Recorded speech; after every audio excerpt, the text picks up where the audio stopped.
2, 3, woo! I'm trying to take everything in, not only the clothes, the whole atmosphere. Gasp with amazement. I was gasping. Honestly, it made me excited to be a woman. Paris really encourages so much individuality. For me, it's a city of incredible uniqueness.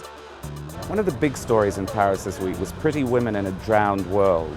It's that kind of cinematic image which guarantees the city's status as a global fashion capital. This week we did see that 3 major designers would do this drowned world story. What did you make of that? You know, Carl, instead of playing with the house signature for chains, he went fishing for the pearl. The atmosphere of the place is so amazing. You can kind of get swept up in the show, and the scenery is just fantastic. I always historically loved about McQueen that you're transported. I'm loving the creatures under the sea. The idea that she's this fantasy creature, that is seductive and still has the element of innocence.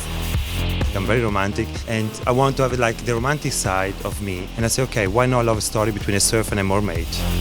Another show with an underwater theme. Since I'm an Armageddonist, my feeling is that, you know, everyone's worried that the world is about to end. The water levels are rising. Another really huge theme of the week is just like the couture level quality of what we've seen in Paris.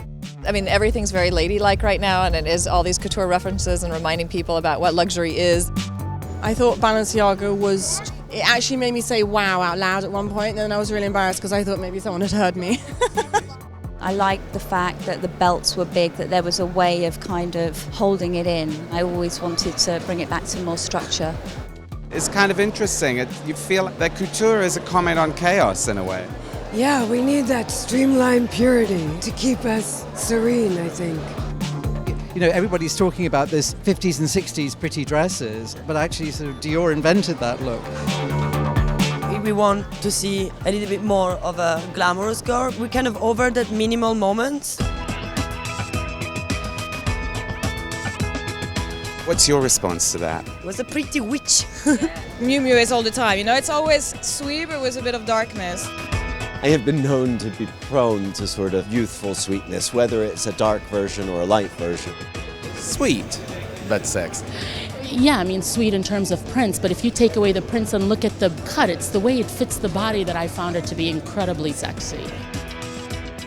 We think that fashion is about passion, and we want to enjoy doing fashion.